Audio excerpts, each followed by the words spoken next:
Hey, let's do number 6 from the review. We have solving exponential equations utilizing one-to-one property. What does that basically mean? It says get your bases the same. This one's a little bit easier to see than this one, but we're going to work on A first. So we have 3 raised to the x plus 3 over 1 over 81. And so the goal when you use this property is to get your bases to be the same.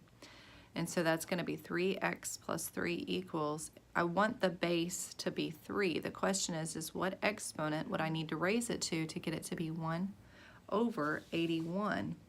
And so it's going to take you a few minutes to kind of think about it, but remember, fraction here would have had to have been a negative exponent, and so it turns out it's 3x plus 3 equals 3 to the negative 4. Don't forget that 3 to the negative 4 is really 1 over 3 to the 4th, which is 1. 3 times 3 times 3 times 3, which is 81. And so now that we've made our bases the same, property says we could set our exponents equal to one another, and we can solve. And we get x equals negative 7.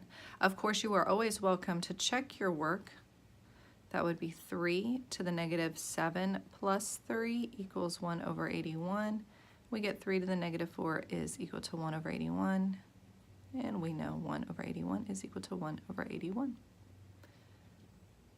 Okay, let's take a look at B. Notice something already very helpful is our base in both cases is e, so don't get alarmed by that. That just essentially says you already have the bases the same, so you can set your exponents to equal one another. And so we get 3x minus 5 equals 7. Add your 5 to both sides, and that gives you 12, and then divide by 3, and we get x equals 4. Of course, you can check this. This is me checking. E3 times 4 minus 5 equals e to the 7th. 12 minus 5. E to the 7th equals e to the 7th, and that matches. So we can keep this answer. Exponentials you don't have to check. It's the logarithmic equations that you need to check since those have domain restrictions. We'll talk more about that in the next few videos.